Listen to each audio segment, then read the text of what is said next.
वो चंडवेग को भैया बना करके उससे 360 पुरुष सिपाही और 360 महिला सिपाही, 360 पुरुष सेना सिपाही और 360 लेडीज सिपाही लेकर के और राजकुमार मलध्वज के ऊपर हमला किया। अंत में मलध्वज को मार दिया। मलध्वज की पत्नी विदर्भा कुमारी अपने पति के शरीर को, देह को लेकर के स्मशान में रो रहे हैं कि उसका पति मर चुका है। उस समय अभिज्ञात नाम का एक व्यक्ति उसको समझा रहा है, जब आप क्यों रोती हैं, आप मुझे क्यों भूल गई, जब से आप मुझे भूल गई तब से आपके ऊपर ये संकट आया। मैं आपकी सच्चा मित्र हूं, क्यों रोती है। ये प्रकरण भागवत में दिया गया है।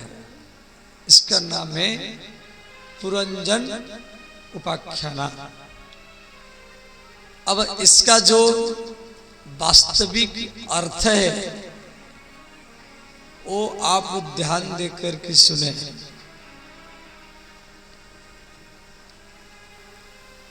पुरंजन पुरंजनी, तो पुरंजन का अर्थ है पुरम शरीरम जनेति इति पुरंजनः। पुरंजन माने मन, पुरंजन माने मन ही पुरंजन है। और पुरंजनी कौन है? पुरंजनी है बुद्धि, मन और बुद्धि। मन पुरुष है, बुद्धि स्त्री है। पुरंजनी रोती थी तो पुरंजन रोता था, पुरंजनी खाती थी तो पुरंजन खाता था, पुरंजनी चलती थी तो पुरंजन चलता था।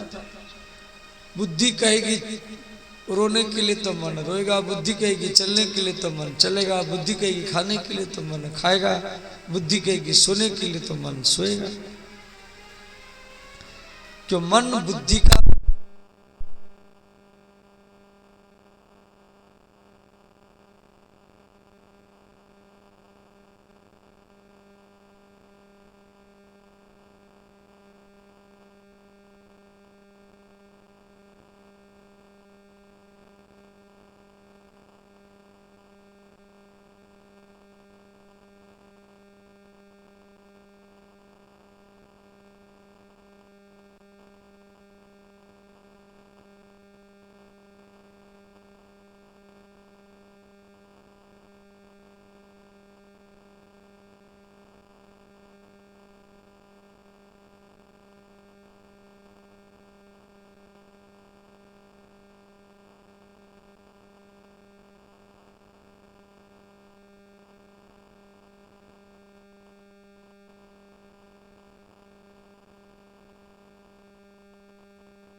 नारायण वासुदेवा।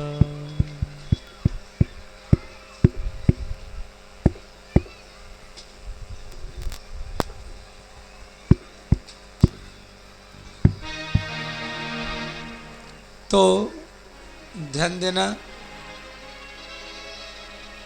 मन पुरुष है, बुद्धि स्त्री है। तो पुरंजन पुरंजनी जिस नगर में थे वो नगर क्या है ना, वो नगर देह है। ये देह है, इस शरीर ही नगर है। उसी नगर में 9 दरवाजा थे, तो देह में 9 दरवाजा है। 2 आंख, 2 कान, 4 वहां, 2 नाक, 6 मुख, 7 मल और मूत्र द्वार, 7 2 9, तो 9 दरवाजा हो गए। उसी नगर में 5 फन वाला सर्प घूमता था नगर की सुरक्षा करने के लिए।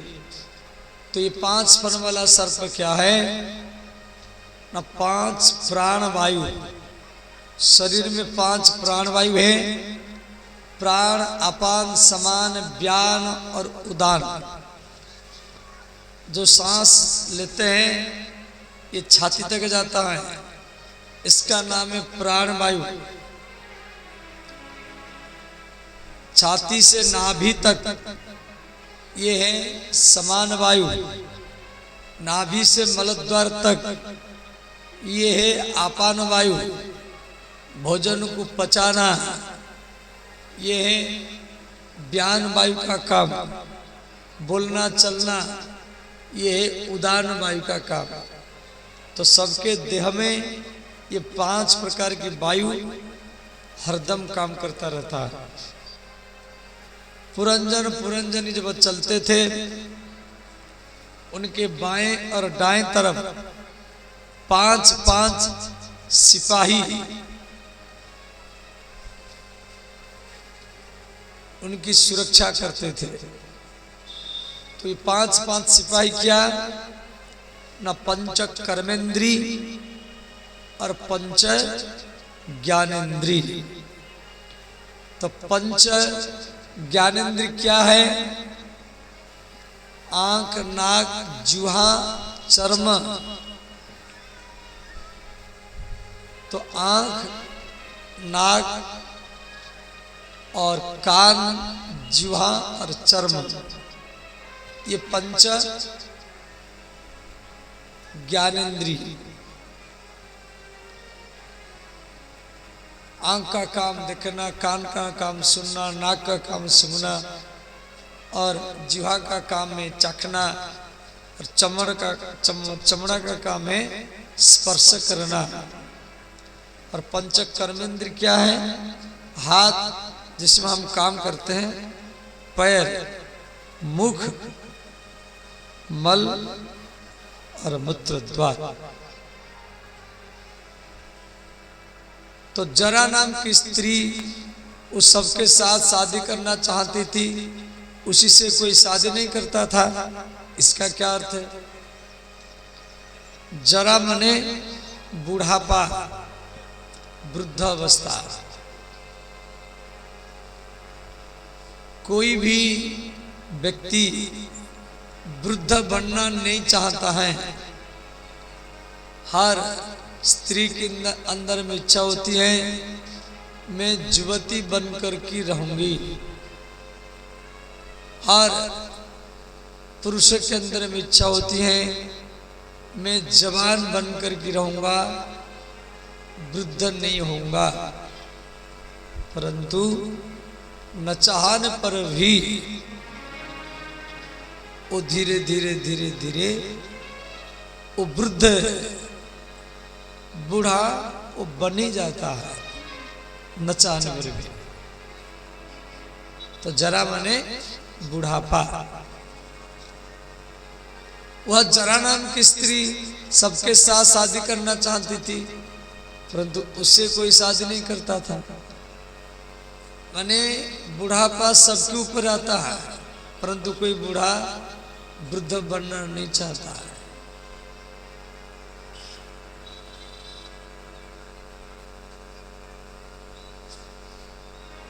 तो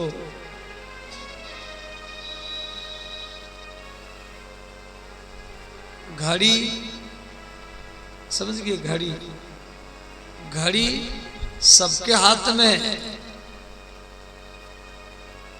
घड़ी सबके हाथ में है, परंतु घड़ी किसके हाथ में नहीं है, समय किसके हाथ में नहीं है, चला जाता है।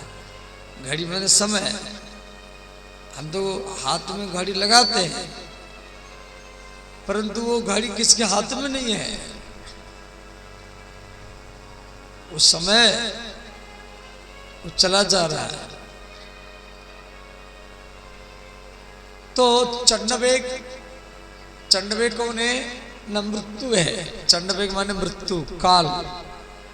उसके 360 स्त्री सेना और 360 पुरुष सेना, तो एक साल का 360 दिन है, 360 रात है। तो दिन पुरुष है, रात स्त्री है। तो ये चंडवेग ये सिपाहियों को लेकर के पुरुष सेना स्त्री सेना एक एक दिन ये खा जाता है। माने हमारी आयु से एक एक दिन जा रहा है। कल करूंगा, अगले सप्ताह में करूंगा, अगले महीना में करूंगा। सोचते सोचते व्यक्ति वृद्ध बन ही जाता है, अंत में मर जाता है। तो मलयध्वज मर गया तो विदर्भा कुमारी अपने पति के शरीर को गोदी में लेकर के रो रहे। तो उस समय अभिज्ञात नाम का एक व्यक्ति समझा रहा है, जब आप क्यों रोती हैं? तो अभिज्ञात कौन है? अभिज्ञात भगवान है। वो अभिज्ञात कह रहा है विदर्भा कुमारी को क्यों रोती है? ये तेरा मित्र नहीं है जिसको गोदी में लेकर के तू रो रही, जो मेरे पति मर गया, ये भूल है, क्यों रोती है? मैं सच्चा मित्र हूं, अब मुझे छोड़ के तू इसको अपना लिया। माने हम लोग भगवान को छोड़ करके संसार को अपना मानते हैं। हम भगवान का पूजा करते हैं, दुर्गा पूजा, छठ पूजा, रामनवमी, प्रणाम करते। भगवान बेटा चाहिए, बेटी चाहिए, नौकरी चाहिए, बाल पोता चाहिए, पोती चाहिए, परंतु आप नहीं चाहिए। प्राय 99% लोग भगवान से चाहिए, धन चाहिए, घर चाहिए, सब मांगते हैं, परंतु भगवान नहीं चाहिए। और इसी में हम फंस जाते हैं। संसार किसका साथ नहीं रहा और रहेगा भी नहीं, और भगवान किसी का साथ छोड़ा नहीं। कभी आप बेटा बेटी को बड़ा कर दिया, नौकरी करा दिया, सब कुछ करा दिया, अब भगवान से तो सब मांगते हैं। कभी बेटा बेटी से ये भी मांगना करो, बेटा ये भगवान का मंदिर है, इसको बना दो।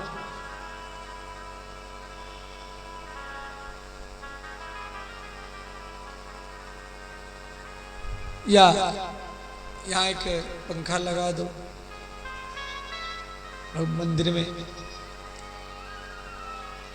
हम भगवान से मांगते हैं, परंतु जब हम संसार से भगवान के लिए मांगेंगे तभी भक्ति माना जाएगा। संसार को हम अपनाते हैं। कोई सोचता है मैं स्त्री का हूं, मैं पति का हूं, मैं बाल बच्चों का हूं, भागवत का कहना है आप स्त्री के नहीं हैं, आप पति के नहीं हैं, आप बाल बच्चों के नहीं हैं, आप केवल भगवान के ही हैं।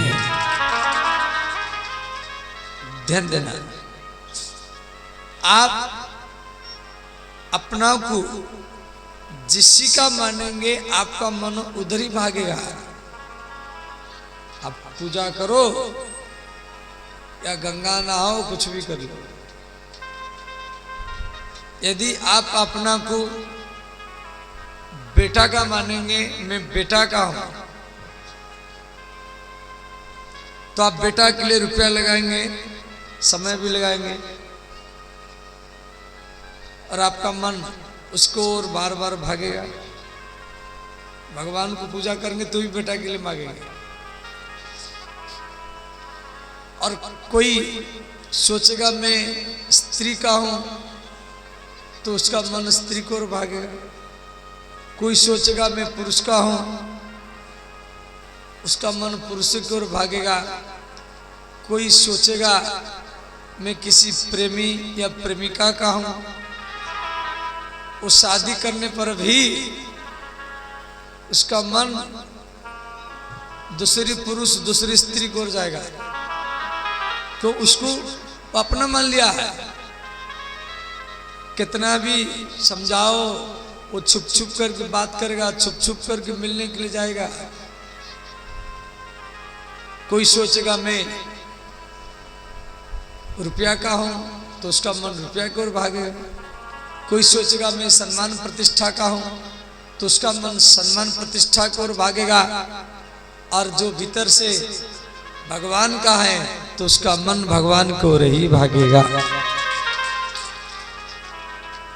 ये आप एक भीतर का बात है, मैं इसको तो केवल बोल रहा हूं, आप अपने मन को टटोलिए।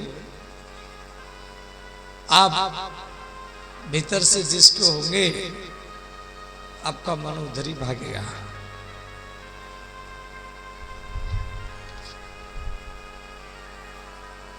तो जिस प्रकार एक कोई पुरुष स्त्री या प्रेमी प्रेमिका एकांत में बैठ करके बात करते हैं या किसी मोबाइल में व्हाट्सएप में बात करते हैं, उनको व्हाट्सएप में मोबाइल में बात करने में जो सुख की अनुभूति होती है, उसी प्रकार एक भागवत प्रेमी को, सत्संगी को भागवत कथा सुनने में सुख की अनुभूति होती है। कामिनार प्यारी जिमी लोभी ही प्रिय जिमी दाम, तिम रघुनाथ निरंतर प्रिय लागे हो मोहिरा।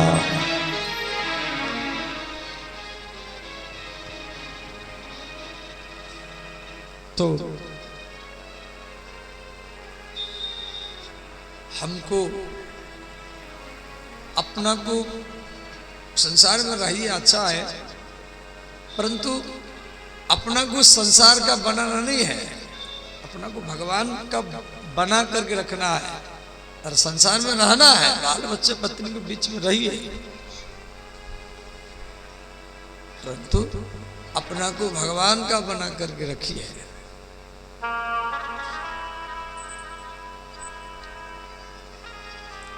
श्री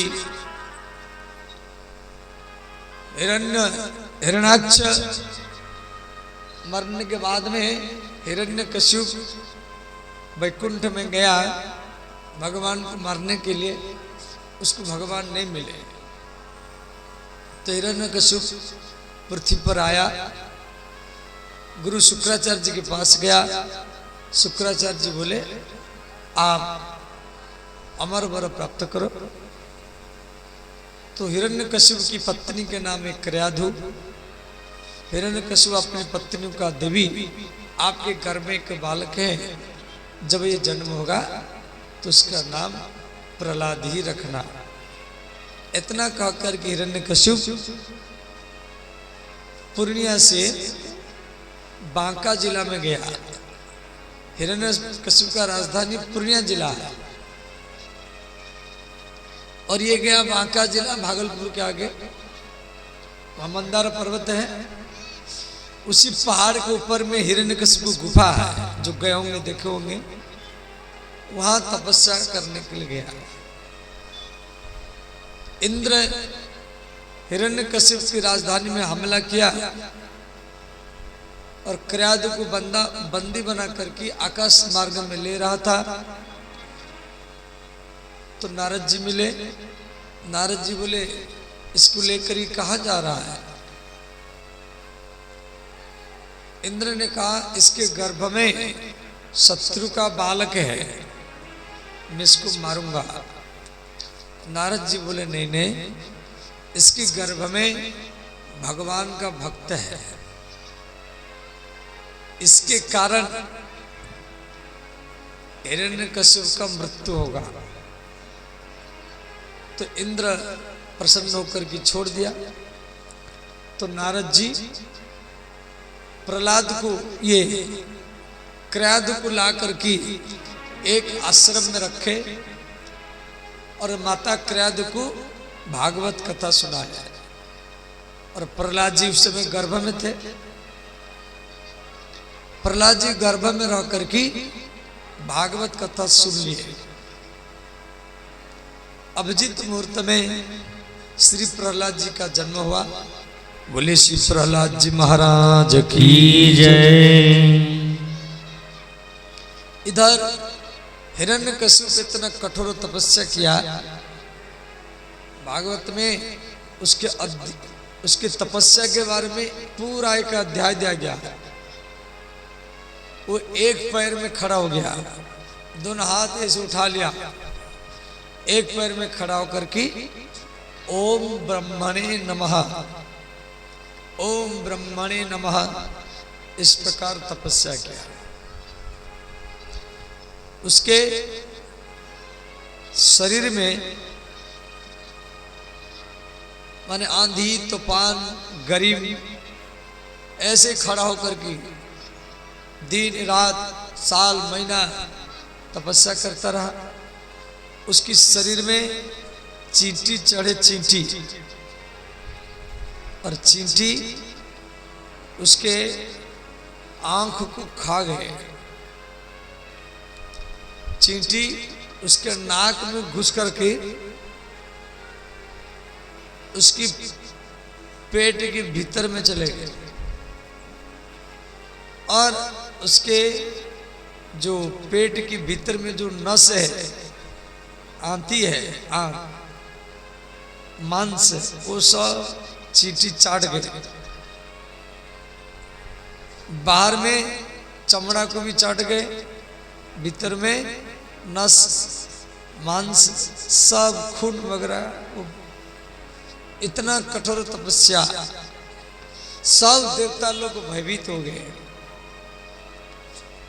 केवल हड्डी हड्डी रहा, हड्डियों से भी आवाज निकलता रहा। ब्रह्मा जी आए, थोड़ा जल ले, उसके ऊपर छींटे। पहले जैसा उसका चेहरा था उससे भी ज्यादा सुंदर चेहरा बन गया। ब्रह्मा जी बोले, बेटा तेरा कठोर तपस्या में हम प्रसन्न हैं, जो इच्छा है मांग लो। हिरण्यकशिपु ने कहा, मैं नहीं मरूंगा, ऐसा वरदान दीजिए, मेरा मृत्यु न हो। ब्रह्मा जी बोले, नहीं नहीं, ये हम दे नहीं पाएंगे, ये तो केवल भगवान शिव, भगवान विष्णु ही दे सकते हैं, कोई दूसरा मांग लो। फिर ये कहा, ना दिन में मरू, ना रात में, ना ऊपर ना नीचे, ना अस्त्र ना शस्त्र, ना अंदर ना बाहर, ना पशु द्वारा ना मनुष्य द्वारा। ब्रह्मा जी आशीर्वाद वरदान देकर के अंतर्ध्यान हो गए। हिरण्यकशिपु पूर्णिया जिला में आया, देखा पत्नी नहीं है, बच्चे नहीं है। पत्नी और पुत्र का खोज किया तो नारद जी के आश्रम से पत्नी क्रयाधु पुत्र प्रहलाद को ला करके घर में रखा। प्रहलाद जी बड़े सुंदर थे। प्रहलाद जी को गुरु शुक्राचार्य जी के विद्यालय में भेजा, क्यों राक्षसों के गुरु शुक्राचार्य। शुक्राचार्य जी के दो बेटा है, संड और अमरक। वो दोनों प्रहलाद को पढ़ाए। प्रहलाद जी गुरुकुल में कुछ महीना रहे, बीच बीच में घर में आते थे। तो आज हिरण्यकश्यप छोटा सा प्रहलाद जो 4-5 साल का है, उसको गोदी में बैठा करके प्रश्न किया, बेटा क्या क्या अध्ययन किया सुनाओ। श्री प्रहलाद उवाच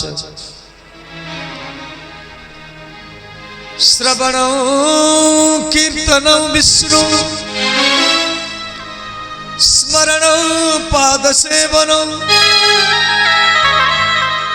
वंदनं अर्चनं दास्यं सख्यमात्म निवेदनं। श्री प्रहलाद जी यहाँ पर 9 प्रकार के भक्ति के बारे में सुनाए हैं। पहला भक्ति क्या है? श्रवण, कथा सुनना। आप जो कथा सुन रहे हैं, ये भक्ति का प्रथम सीढ़ी है। भक्ति सुनने वाला को मिलता है, परंतु भगवान की कथा, समझ गए? ऐसे तो टीचर भी तो पढ़ाता है बच्चों को, ऐसे कोई किसको पढ़ा सकता है, परंतु हरि चरित्र होना चाहिए।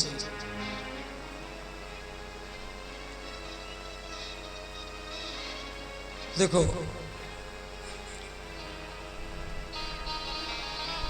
बोलने वाला मुख्य नहीं है, मुख्य है सुनने वाला।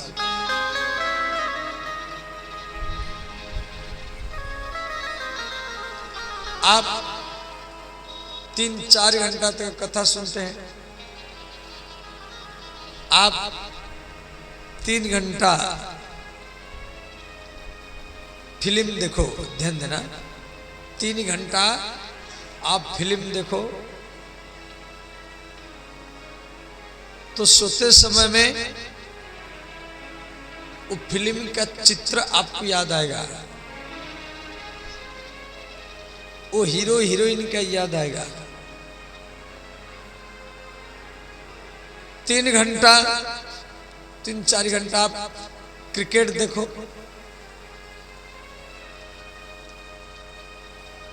तो सोते समय में वो क्रिकेट खिलाड़ियों का, जो क्रिकेट खेलते हैं, उनका आपको याद आएगा, सपने में भी याद आएगा। पूर्णिया से, पटना से कोई नाचने वाला या कोई नाचने वाली को बुला करके मंच में आप नचाया, तो रात भर आप उसको देखा, वो नाच रहा है। प्रातःकाल होता है, वो जो भी रुपया लेके वो चला जाता है। वो पटना चला गया, भागलपुर, पूर्णिया चला गया, परंतु हम रात भर उसको देखे हैं। दिन भर आप कोई भी काम करेंगे, आप उसका याद करेंगे। दुकान में बैठेंगे तो भी याद करेंगे, खाएंगे पिएंगे सोएंगे, ट्रैक्टर चलाएंगे, खेत में जाएंगे तो भी आप उसका याद करेंगे।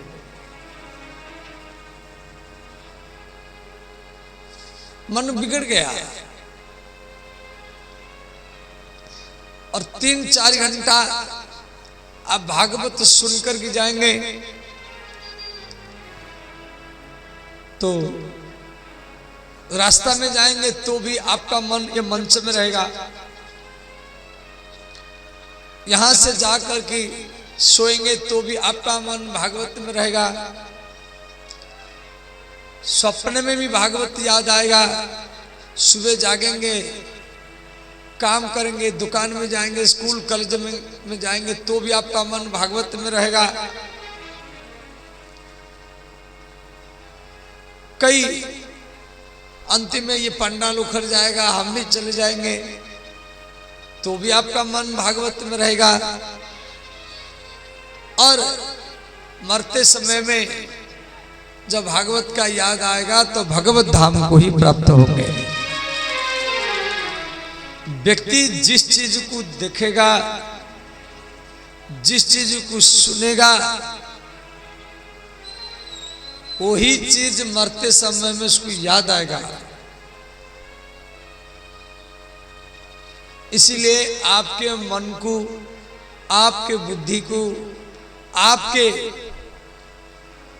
विवेक को भगवान में लगाने के लिए ये भागवत का कार्यक्रम रखा गया। ये मंच है। मंच का अर्थ क्या है? मंच माने मचान। ये मचान है। ये लोहे का या प्लाईबोर्ड का तो मंच ही है, परंतु ये लोहे प्लाईवुड का मंच नहीं, ये आपका विवेक का मंच है, ये आपके मन का मंच है, ये आपका बुद्धि का मंच है। तो मंच बिगड़ेगा तो सुनने वाला का मन भी बिगड़ेगा। अब कोई उपटक माने कोई उटपटांग नाचने वाला या नाचने वाली को हम बुलाएंगे, अश्लील भाषा, अश्लील नृत्य, जो समाज को दूषित करने वाला, ऐसे दो नाच करने वालों को यहाँ बुला दो, यहाँ देखो लाखों संख्या में भीड़ हो जाएगा। पूरा छठ पूजा के चारों तरफ मैदान खचाखच भर जाएगा। बम्बे से कोई हीरोइन को ला करके यहाँ डांस में लगा दें, 1 लाख या 2-3 लाख भीड़ हो जाएगा।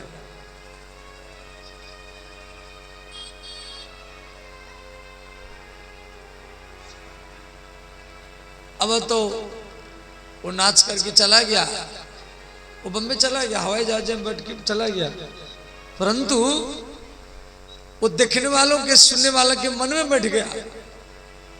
ऐसे नाचा, ऐसे नाचा, ऐसे कपड़ा खोला, हमें देखे, ऐसे सब मन में सेट हो गया।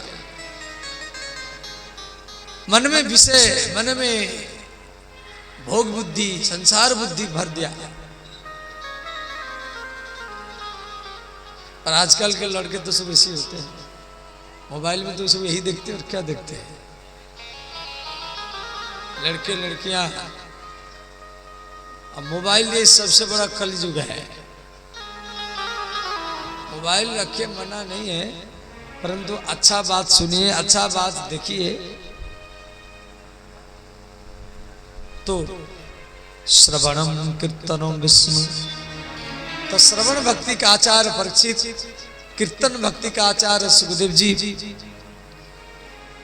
स्मरण भक्ति के आचार्य प्रहलाद जी, पाद सेवन माने चरण दबाना, उसके आचार्य लक्ष्मी, अर्चन भक्ति के आचार्य श्री पृथु जी, बंधन भक्ति का आचार्य श्री अक्रू जी, दास्य भक्ति माने उसके आचार्य श्री हनुमान जी है। हनुमान जी की कभी भी भगवान के सामने कोई गद्दी सिंहासन में नहीं बैठते, वो भगवान के चरण में बैठते हैं। जब भगवान कुछ बोलेंगे तो पहले मैं करूँगा। जैसे माता पिता या समाज का कोई बड़े व्यक्ति आपको बोल दिया तो आप क्या करते हैं? दूसरे को बोल देते हैं, ये काम कर दो। वो आलसी है, वो दूसरे को बोल देता है तू कर दो, फिर वो तीसरे को बोल देता है, और अंतिम वो काम होता नहीं। हनुमान जी ऐसे नहीं थे। हनुमान जी भगवान बोले हैं वो काम को पहले मैं ही करूंगा, ये सोच रहता था उनके अंदर में। हनुमान शब्द का अर्थ है जिसका मान हनन हो गया हो, जिसको कोई पद प्रतिष्ठा की लालसा न हो, उसको हनुमान कहा जाता है। ये दास्य भक्ति का आचार्य है।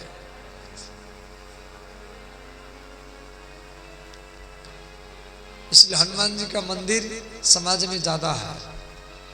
जितना राम का मंदिर है उससे ज्यादा मंदिर हनुमान का है। हर गांव में है, परंतु हर गांव में श्री राम का मंदिर नहीं मिलेगा, कि राम जी का आशीर्वाद है हनुमान को, जो चारों युगों में, चारों युग परताप तुम्हारा,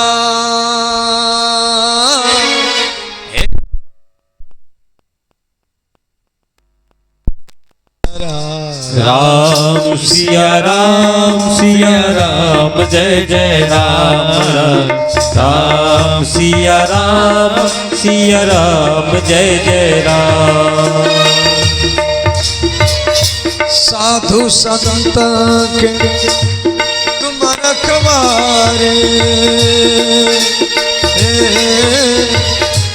असुर निकंदन राम दुलारे, राम सिया राम जय जय राम, राम सिया राम जय जय राम।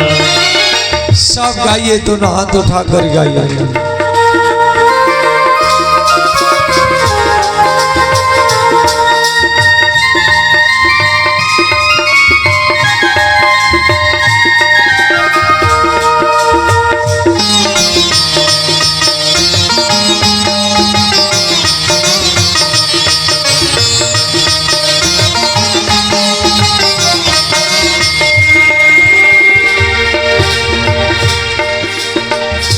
जय जय जय हनुमान गुसाई, कृपा करहु गुरुदेव की नाई। राम सिया राम जय जय राम, राम सिया राम जय जय राम। प्रभु चरित्र सुनी बेको रसिया, राम लखन सीता मन बसिया। राम सिया राम जय जय राम, राम सिया राम जय जय राम। सब गाइए, दोनों हाथ उठाकर गाइए।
इस प्रकार सब सुन करके हिरण्यकशिपु क्रोध आया। हिरण्यकशिपु राक्षसों को बुलाया, का प्रहलाद को मार करके लाओ। सब राक्षस मिल करके प्रहलाद को मारे, जहर पिलाया गया। नहीं मरे, तेल की गरम तेल में छोड़े तो भी नहीं मरे, हाथी के पैर के नीचे कुचलवाए तो भी प्रहलाद जी नहीं मरे, सिंह के सामने छोड़े, पहाड़ के नीचे दबाए और तलवार से कटवाए तो भी नहीं मरे। हिरण्यकशिपु की बहन होलिका प्रहलाद को गोदी में लेकर के फागुन पूर्णिमा के दिन आग में बैठ गई, होलिका जल गई, प्रहलाद जी बच गए। तब से ये होली उत्सव शुरू हुआ। पहला होली उत्सव वैकुंठ में हुआ, फिर भगवान सीताराम राधा कृष्ण भी होली उत्सव मनाए। आज भी भारत में होली उत्सव होता है। चैत्र मास की देखो,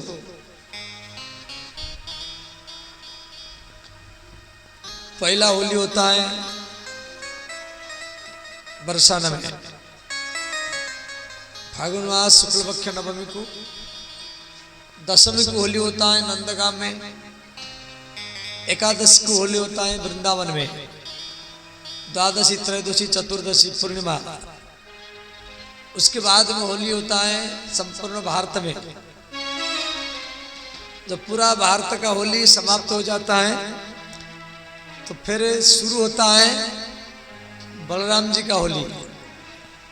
बलराम जी के होली को होली नहीं कहा जाता है, उसको कहा जाता है होरा। और सब खेलते होरी और बलराम जी के होली को बोलते होरा। और बलराम जी को होरा कब तक चलता है? ना पूरा चैत्र मास। अभी आप वृंदावन में जाओ, हर गांव गांव में बलराम जी के होरा उत्सव होता है, हर गांव गांव में। ये चलेगा चैत्र मास पूर्णिमा हनुमान जी की जयंती तक, 1 महीना तक चलता है बलराम जी का होली। उसमें सब माता लोग डंडा लेकर ही खड़ी होती हैं, पुरुष लोग ढाल लेकर के खड़े रहते हैं। 1000 पुरुष 1000 माता है। तो पुरुषों के पास में कोई झंडी होता है तो माता लोग पुरुषों को पीटती हैं, और वो झंडा को जब तक वो छीनेगी नहीं तब तक उनका जीत नहीं माना जाएगा। एक बार हम पूछे वृंदावन में एक स्त्री को, जी माता जी आप होली में सबको पीटती हैं, क्या आपके पति या आपके जेठ, आपकी पति या आपका जेठ यदि आपके सामने आ जाए क्या आप उसको पीटेंगे? तो वहां के गोपी बोलती थी बाबा होली में हमारा पति आ जाए या ससुर आ जाए या जेठ भी आ जाए तो भी हम उसको पीटेंगे। हमें उनको पहले बोल देते हैं जब 12 महीना है आप हमको 11 महीना तक पीट सकते हैं, और होली का महीना में हम महीना भरी आपको ही पीटेंगे। ये महीना भरी चलता है इसी चैत्र मास। 100 माता लाठी लेकर ही खड़ी होती है और 100 पुरुष ढाल लेकर के अपने शरीर को बचाने के लिए उसको ढाल बनाएगा, सिर पर पकड़ रहेगा। 1000 से डीएम एसडीएम मंत्री भी बैठा रहता है, बहुत भीड़ होता है, जिसको बोलते हैं लट्ठा मार होली। तो यहां भी होली होगा, परंतु फूल का होली होगा, अंतिम होगा। इस प्रकार प्रहलाद जी जब नहीं मरे तो हिरण्यकशिपु प्रहलाद को फिर गुरुकुल में भेजा। प्रहलाद जी अपनी साथियों के साथ कीर्तन कर रहे थे तो प्रहलाद के साथी बोले प्रहलाद तू मरता नहीं क्यों? तेरे पिता तुझे आग में जलाया, तेल में डुबाया, गरम तेल में उबाला, जहर पिलाया, हाथी के पैर के नीचे कुचलवाया, पहाड़ के नीचे दबाया, समुद्र में छोड़ा, अब क्यों नहीं मरते हैं? क्या कारण है? प्रहलाद जी बोले मेरे प्यारे साथियों,